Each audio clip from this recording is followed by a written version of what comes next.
I volunteered at my daughter's elementary school in the library. And I have to say it was like my two favorite things because A, I got to organize stuff, and then B, I got to see a bunch of 6 and 7-year-old kids reading and discovering books and like showing them to each other. And I was melting. It was awesome.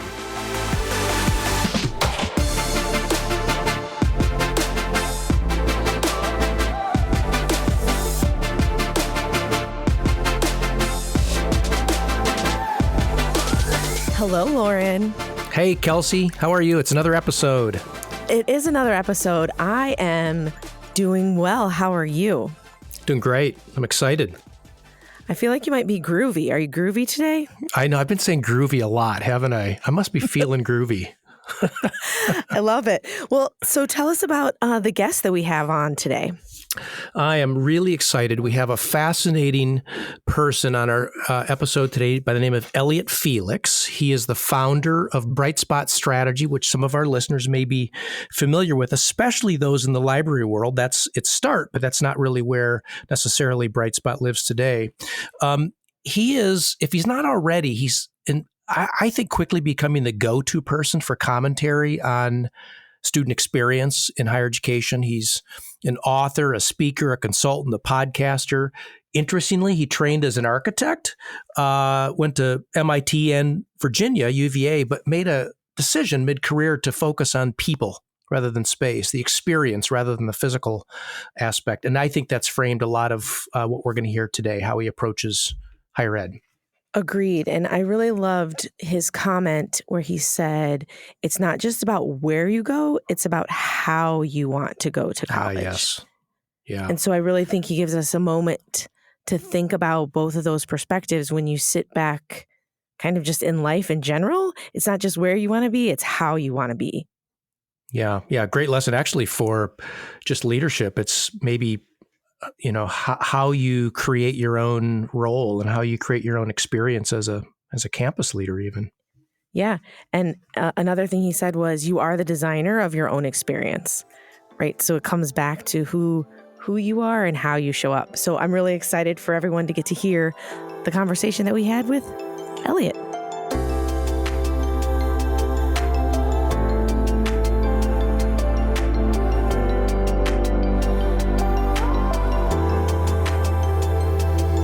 So, Elliot, how do you describe your job or what you do to a rideshare driver? I say I work with colleges and universities to help their students succeed by giving them great facilities, support services, and technology. And then they say, well, what does that actually mean? They do. And then I say, for instance, it might be like reimagining their library as a place that not only has books, but also helps students with their classes, with their projects, helps them tell a better story, helps them 3D print a prototype, helps them make a better presentation, helps them better analyze data. Or it may be about helping a campus transform their classrooms so that instead of students tuning out because they're getting lectured at, their sleeves are rolled up and they're working on projects that light them up and give them a chance to work in teams and build skills and make an impact. And so we're removing space as a barrier to that. Like we're helping students learn that way because they're in the right space or they have the right support. Was that a personal passion and mission before it was, if it is, a company firm passion mission? It was. And what's interesting is when I was in grad school at MIT, I got very involved in student government. And MIT was a fantastic place. Like I had an amazing experience there. When I got there, it was kind of a transitional moment. There was an outgoing department chair. There was a new dean. There was some things to fix. And the student government got together and we did a project that's pretty similar to what now I do as a profession. We surveyed the students, we held a town hall meeting, we actually did a benchmark in comparison to other departments. From that, we figured out, okay, here are the problems. Then we held another town hall meeting and started to talk about how we'd solve them. And then we went to the new dean, and Adele Santos was her name. She's amazing. She was like, this all sounds totally reasonable. And I'm so glad you're not just like coming to complain, but you're actually coming with solutions. And I hear you, and like, let's make this happen. And so we doubled the pay of TAs so we were on par with other departments. We turned the thesis project as the capstone project from this thing that more or less people were just like suffering in silence and, would work for a year and then would have a 45-minute window to showcase their project, to something that was celebrated with an exhibit and a publication and a like public showing, and actually and shifting the schedule so that other people could see it and work, and maybe even work with you. We shifted the classroom schedule grid that helped with cross enrollment for upper level studios. So that project, I feel like that was like a kernel of, I could do consulting work for. Sounds like the first brightspot project. Yeah, it kind of was, and so I feel like I was involved in student government earlier on, in undergrad as well. But I feel like I've always kind of been helping students have a better experience in college, and then was lucky enough to turn that into a profession. Was there ever a moment when you were doing that, or as you were thinking about what you were going to do, that you thought about working for a specific campus, or were you always like, hey, I'm going to work in a consultative type role? The thought of like immersing myself in a campus and a culture and helping folks change sort of from the inside out has definitely appealed to me over time. On the other hand, I think my personality is more suited to kind of fast-paced, multiple things at once. And so that's, I feel like has been a better fit. There are always trade-offs. Like, if you're in it, you can focus a lot more on the day-to-day implementation and execution, which I think is so important, because like vision doesn't change the world, execution does. Like, vision gets you started. But on the other hand, I do like being able to move around and help more people and focus on that, that front end. And it's funny, like maybe the seeds of that were from the earlier part of my career as an architect, where I had an amazing experience working with Raphael Vignoli, who recently passed. And my first couple of years there, I was on the concept design team. So I basically shadowed Raphael, and I worked on like every competition, every proposal, grueling hours, but super fulfilling. And all we did is the front end of the project. And then my, last 2 years was like back end execution, immersed on the site, talking to the CM, talking to the curtain wall manufacturer, looking at shop drawings. And so I was on those two extremes, and I had to pick, and I decided to go with the front end. Okay, so safely ensconced in this profession that you'd gotten 2 degrees in, architecture, you mentioned you have this entrepreneurial gene. There's something that's stirring inside of you that says, I need to do something more different. And I'm curious is there a moment where that crystallized for you? I think I had, there were lots of amazing moments at MIT.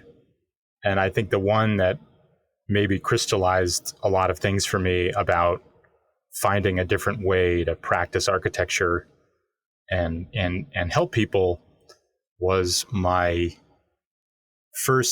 was maybe 3 months into my thesis project and had a lot of interesting ideas, but didn't really have a focus. I had found these sites within the New York subway that were what are called abandoned platforms. So the station is still active, but for whatever reason, they've walled off a part of it, and there's space just sitting there. So like Union Square, Brooklyn Bridge, Columbus Circle, although now Columbus Circle, they've turned it into a pathway.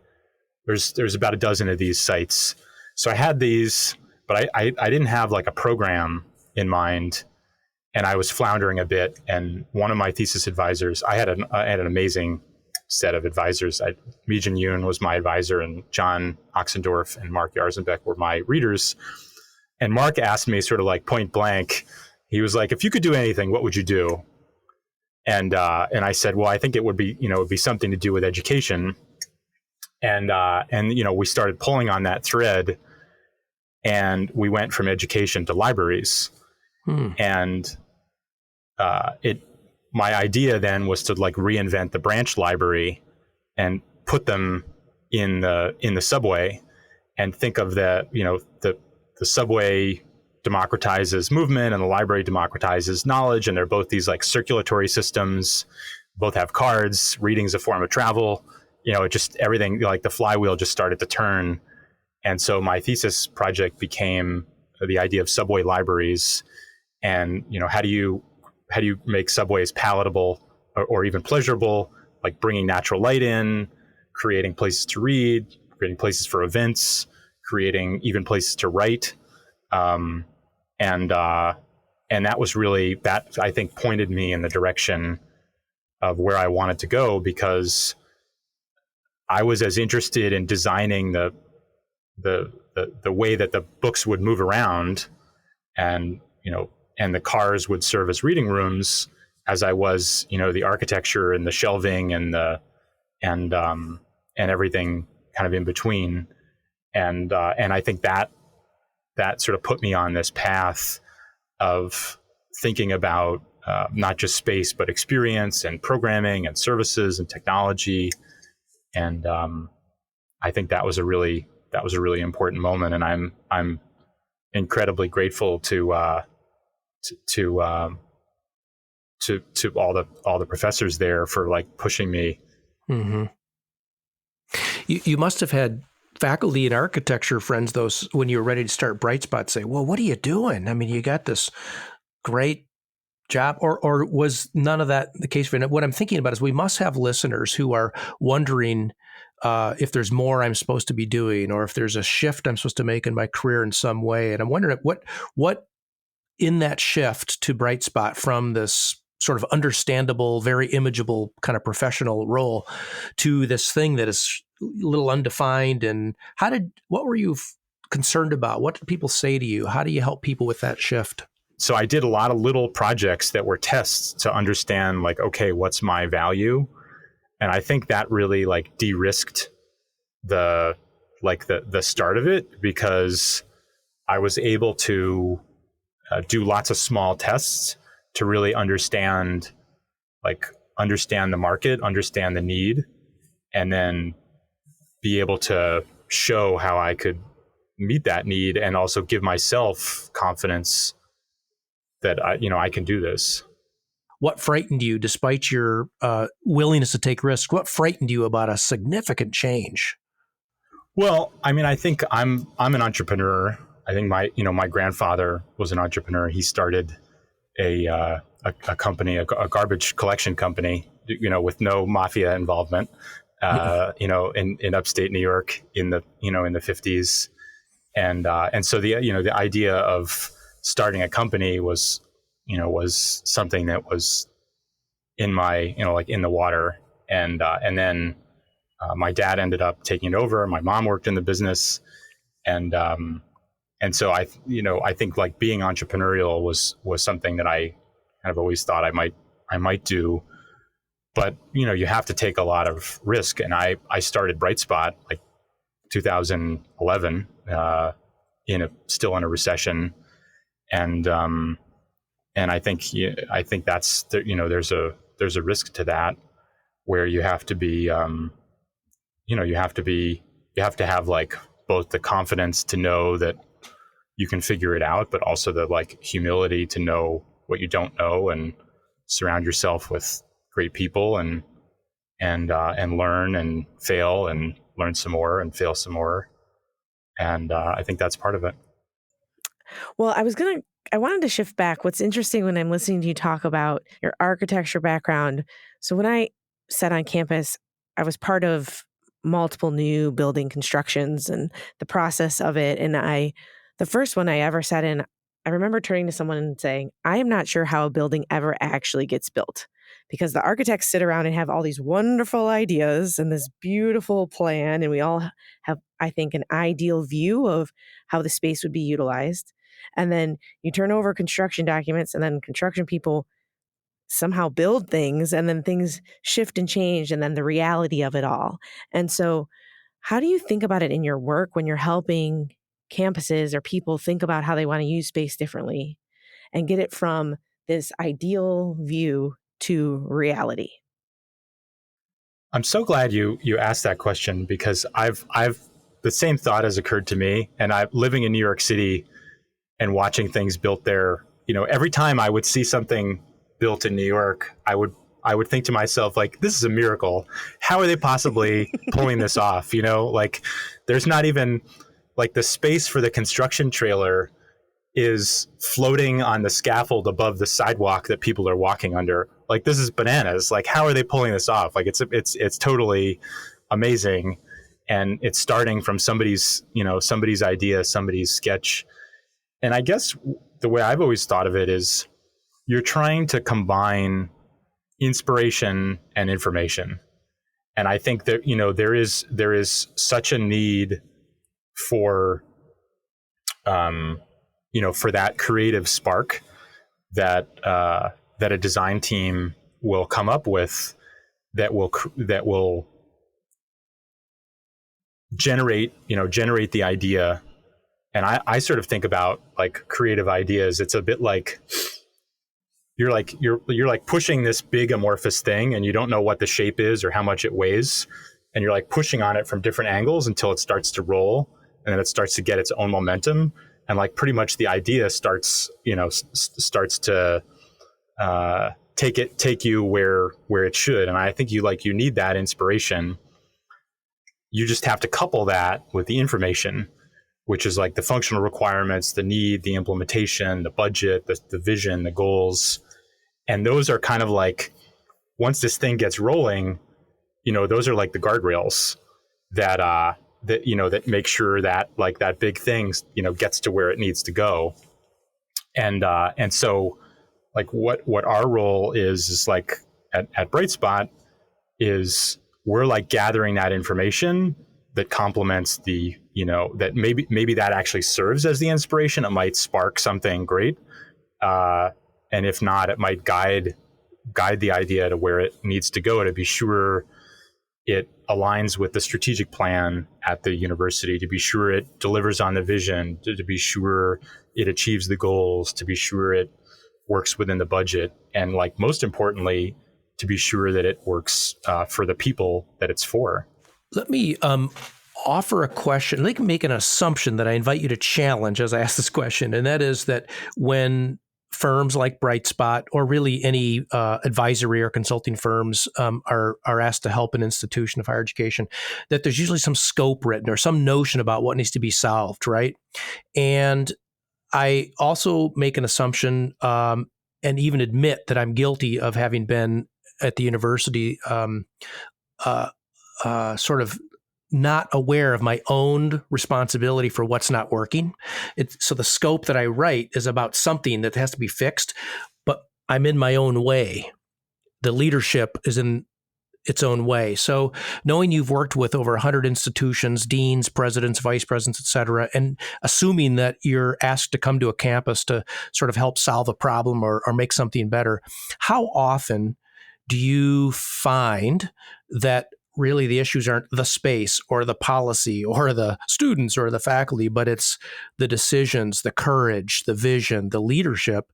And if you find that to be true, what advice do you have for leaders today in higher education, having made all these observations that you have over the years? What advice do you have for leaders that are trying to solve problems, make things better for students? A lot in that question. I'm sorry. Does it make sense? I guess is the first thing. Yeah, well, I guess there's a couple of things going on. I feel like there's a spectrum of help that people ask for. And on one end is what should we do? And on the other end is how should we do it? And sometimes you're squarely in the how should we do it camp. And the what should we do has already been solved.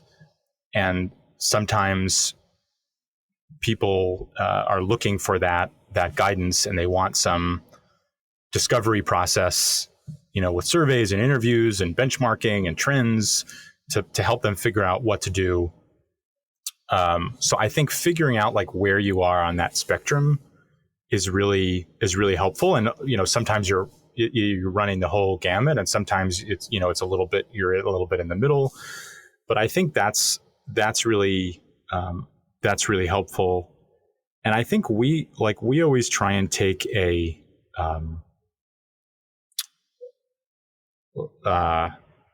an approach where we're trying to like embed the organizational change process into the space programming and planning process. Right. Because we know that someone's going to have to carry forward the thing that we create together. So we better create it together. So we pay a lot of attention to, for instance, the governance structure for a project. Who's going to make what decisions, when, how, who's at the table, who's informed, who's accountable, who's consulted, and what's come before. For instance, did they just have a bad experience, like with another consultant or with another project? And how might we build the capacity of the team we're working with so that they're best equipped to carry it forward? Like maybe they're actually learning new tools, skills, design thinking, service design, whatever it might be, so they're in a better position. So I think for leaders, understanding like where they are on that spectrum is really helpful. Being open to being like questioned or challenged to affirm where they think they are, I think is really important. And then really thinking about thinking about the people side of change is essential. And I feel like I've had so many amazing clients and so many amazing lessons in that. I mean, I think, fairly early in my career, maybe one of a very early brightspot project, we were preparing for this huge board of trustees meeting, and the client needed all the material way in advance. And we had the meeting, and I have to say, I was so nervous about the approval for this expansion plan. And the meeting went perfectly. Like a couple people asked some questions, like some strong objections, but then other trustees, were like, well, no, we can't, they kind of debated it internally, and they came to consensus, and things went forward. And I was like, how did that just happen? And of course, the leader we were working with, he had been meeting with all the trustees one-on-one, in the weeks prior, taking them to lunch, talking to them, walking them through the plan, and knowing, okay, here's so-and-so has this objection, like we're gonna try and address that proactively. So-and-so likes this part of it. And, the chess game had already been played before we sat down at the table. It's theater. And that was to me, that was an amazing lesson in leadership. And then, then you see people you see deans or provosts or presidents, maybe they're new in the job, or maybe they're not, they don't have that expertise or that acumen about people and politics, and they think like, okay, if a good idea always wins, or like the rational argument always wins, and they present it, and then people shoot it down for like irrational reasons. And then they're surprised. So a lot of what we're doing is like coaching people through that, like, especially if they're like new to the role, is thinking about like, how are you going to lay the groundwork, how are you going to like de-risk this presentation? Who are you going to talk to in advance? What might their concerns be? And so forth. And I have to say, I've been the beneficiary of amazing clients that have taught me that over the years. And then I've tried to pay it forward, with other folks that are experts in other areas, but maybe not so much on the people side of projects. Yeah. That is such an important lesson. I hope listeners take to heart that really great ideas sometimes still fail because the socialization to it, the contextualization to it hasn't occurred. And there's a limited amount of time at a board meeting, for example, to hear, present, and vote. And so all of that's such a great lesson. Thank you for sharing that story. You call it socialization. I call it politicking. Whatever. Potato. That too. But I do think, right, it is key on how you're developing the relationships. We've talked about it on an earlier podcast around there's people like the list of people that need to know who you are, need to know if you're involved or not, if they're involved or not, need to be informed, need to have an opinion, right? So I think it's very much an important piece in any new project on a college campus, who's involved and how you're at the table. So Elliot, let's go back to you for a second and think about what brings you inspiration, what makes you excited in the work you're doing or in life in general. Would love to hear about that.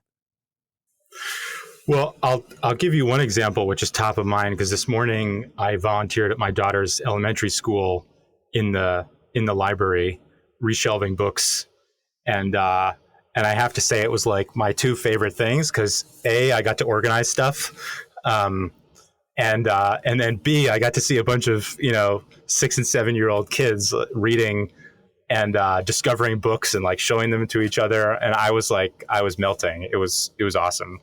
So I think that gives you like a little bit of a clue. I love learning.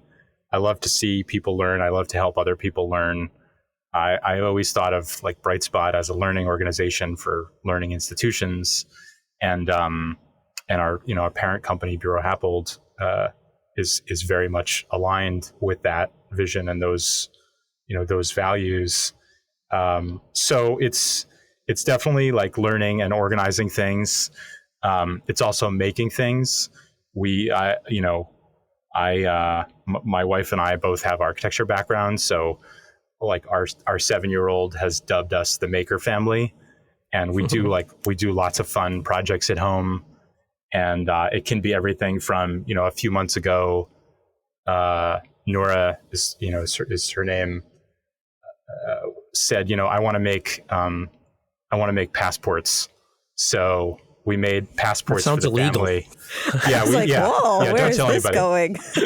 So, we found some blue construction paper, the right shade of blue, and we like made these little books, and she like drew everybody's portrait and little seal and everything. And then I was like, well, okay, if we're going to travel, like we're going to need a credit card. So like, then we made credit cards. And the credit card was called App, and she like wrote the little, she named it, and she wrote the little numbers. And my son Theo is I don't know if he's going to be like a mechanical engineer or a sculptor or some other thing we don't even know what is. He's 4.5. He's always making things, like putting things together, like balancing them, making these like sculptural mechanical things. And like he made something out of like an old garage door opener that, and then he like gave it to my wife for Mother's Day. And, that was like a home run. So I think making stuff, learning, exercising, I moved to Minneapolis during the pandemic. And one of the things I love about being here is the outdoors is amazing. And, so I get to run around, somewhere between 1 and 4 lakes per week, a few times a week. And, that's a little bit. Well, I'll tell you, if I'm ever on the run from the law, Minneapolis is my first stop. I'm going to come we can see make you a passport if you need to, right. if you need to. Right. I think if we're ever in an egg drop competition, drop the egg from a certain height, we're also coming to you because I feel like that's right. Your son might be able to help us. Yeah, I think some string, some straw, some string. I think we can. Paper cup. I think we can make it happen. What was Elliot Felix as a college student like? I had a great experience at UVA, and a lot of it, I think, was finding the right balance and focus. So I feel like I went in focusing so much on architecture, and I think falling into the trap that a lot of people fall into, which is like anything outside the studio is taking away from your time in it. Mm-hmm. And then I started to take these really interesting classes that, that opened my eyes and I think made me a better person, better thinker, better friend, that then like enriched. So like one of them, I took an amazing class with a professor named Tan Lin, who's a poet, also happens to be Maya Lin's brother. And it was this class on collage as a literary and cultural medium. And so we studied Picasso and Braque, but we also went into T.S. Eliot and Gertrude Stein and amazing things. And one of the most memorable moments of college was walking in, and his form of a pop quiz. He walked into the room and he said, take out a piece of paper and write a story that reads like a landscape, and then write a landscape that reads like a story. And I'll be back at the end of class. And that was it. And so it was moments like that really pushed. Or I took a class on the environmental history of India, and that was amazing too. So I think maybe I started off with a bit too much focus, and then branched out. And what now, like, best practice is to flip that, right? You want students in their first and second year to take, to really like cast the net wide and then focus as they go so they can graduate on time. I sort of did the opposite, but I was lucky enough to find the focus. Well, it sounds like the coursework opened your mind to different ways of thinking, new experiences, alternative paths in college too. I mean, it had its benefits that way, it sounds like. Yeah, and I think I also kind of like settled into college and became, a lot better person. I feel like my first year personality was a lot more abrasive and elitist than my fourth year personality, and I'm very lucky to have friends that that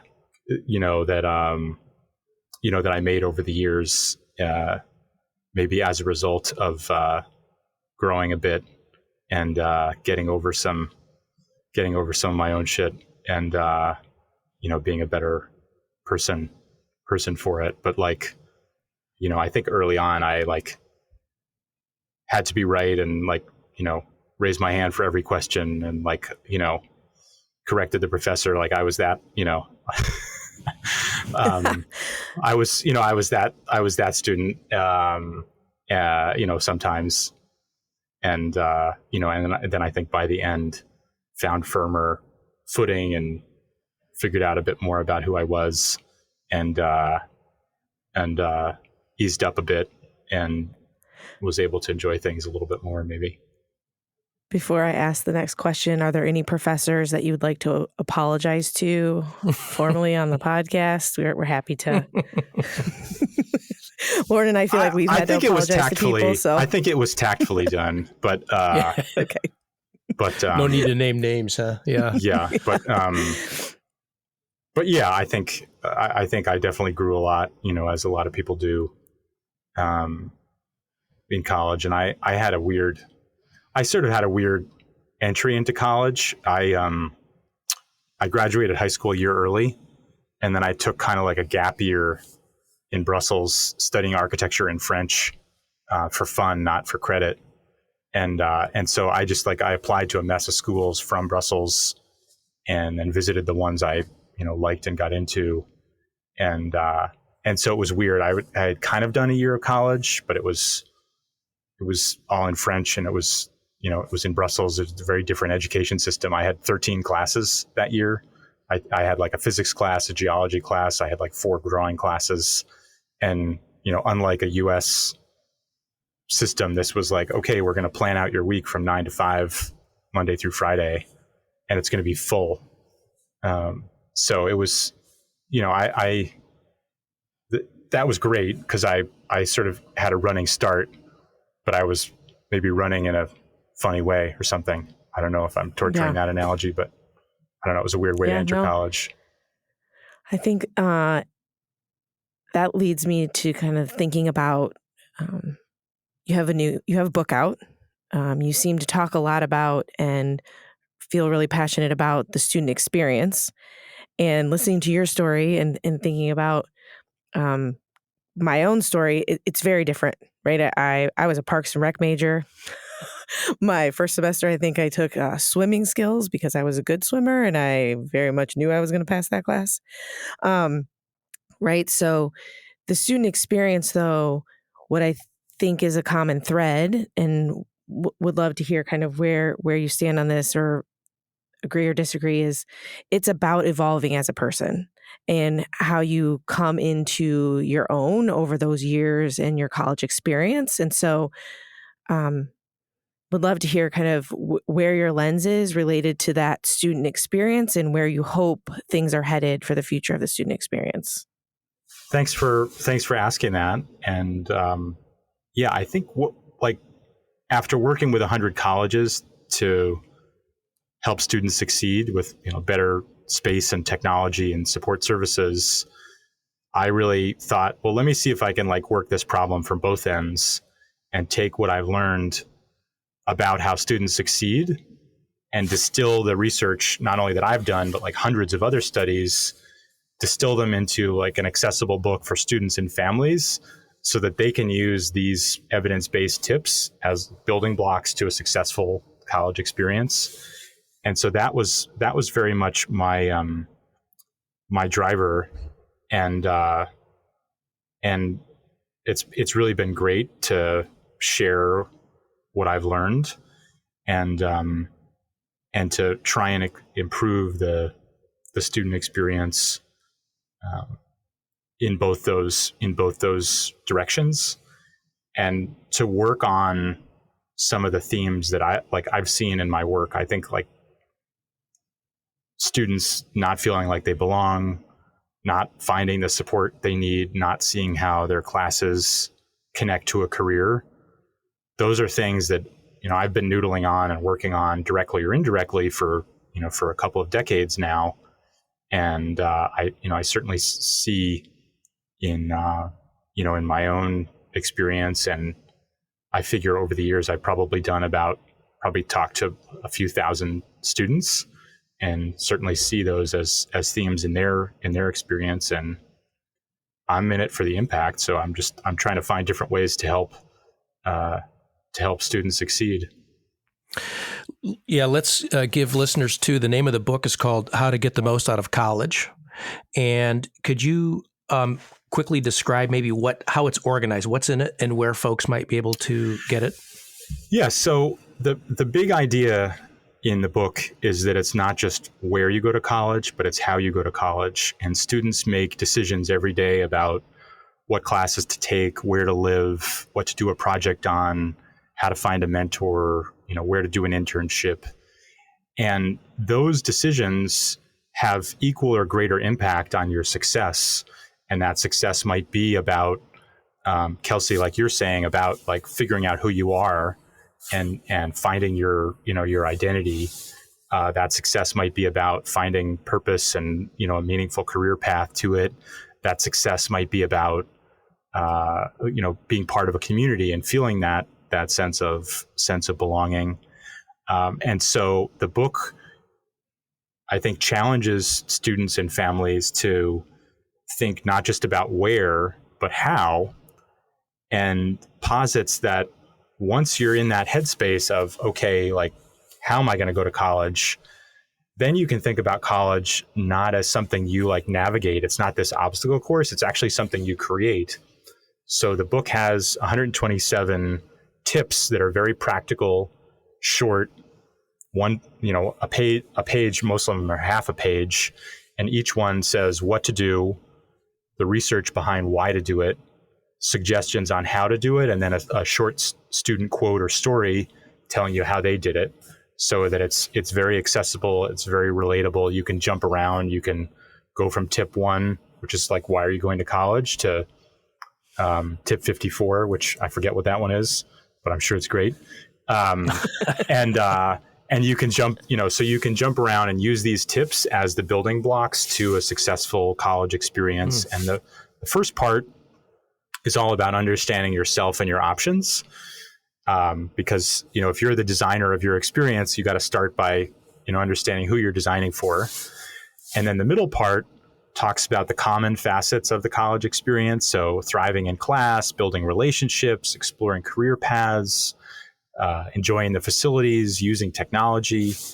And then the last part has specific advice for different student identities. So for first-gen students, for international students, for transfer students, for LGBTQ plus students, for student veterans, students with children, students of color.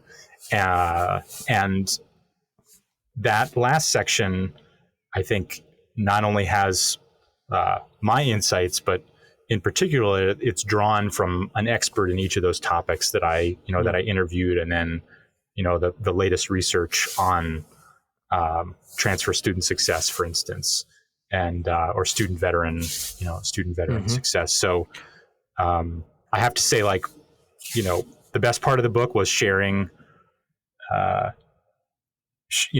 this insight so I can help more students succeed. But a close second was interviewing all these experts that were so gracious in sharing their time and their research. And, I tried to do justice, like distilling, their life's work into a page. Like Dr. Terrell Strayhorn is like, he literally wrote the book on college student belonging. And so like taking some of his insights and trying to boil it down for students was a lot of fun. And I certainly learned a lot. I hope the readers do too. Where can people, can they get this book from your website? And if so, do you want to share it? Yeah. So ElliotFelix.com has a link to the book. It has a link to other things I've written, interviews I've done. Great. I also have a podcast, which is also called How to Get the Most Out of College. And the podcast, each episode dives into one tip.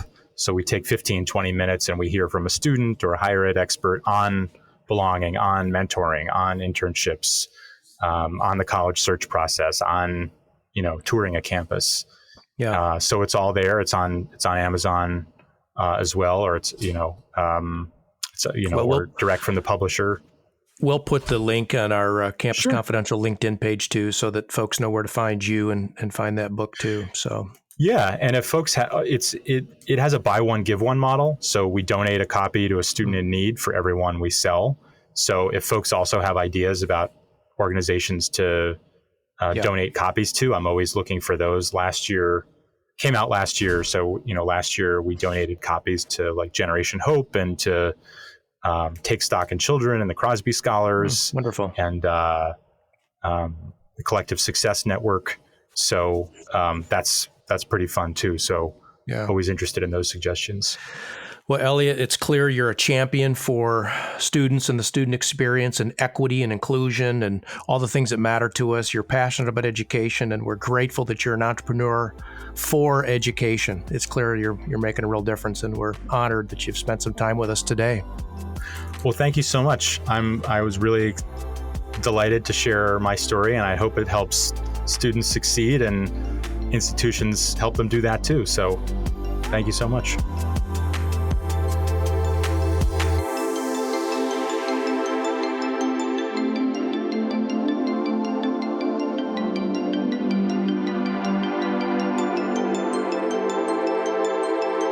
Hey, Loren, are you ready for some extra credit? This time I'm ready. Yeah. Ready. This is different.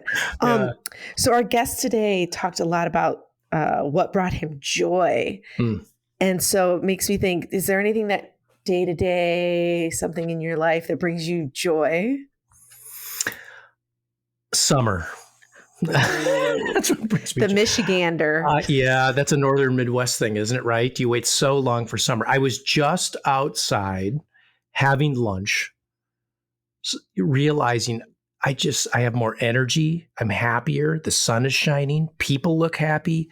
You have friends over. I don't mind the walk. I mean, summer. That's maybe just because it has just come like yesterday, but how about you? That's fair. And what's the temperature in your start to summer? Well, it was 82 the other day. Oh. Today it's in the low 70s. Yeah. Okay. This is actually about perfect for me, is mid to high 70s, no humidity. I have to acknowledge that our friends on the West Coast hate people talking about the weather. Like, why do you all talk about the weather so much? Something that brings me joy is pizza on Friday nights. Oh, yes. Oh, yes. I mean, I think 98% of my Fridays of life include pizza. Okay, deep dish, Detroit style, St. Louis style, New York style. What is it? I have appreciation for all of it. I grew up on deep dish, so shout out to Giordano's every Friday night. But Detroit style grew on me when I lived in Michigan. There's a place for that. It's trending. It is trending. Do you have pizza every Friday? Yeah. Yeah, we do too. That's our thing, every Friday. Huh. Yeah. Maybe we need to do a poll and see how many people eat pizza on Fridays. Yeah, maybe we should do this podcast on a Friday with pizza. Okay. Yeah. Well, until next time, we'll have pizza. Okay.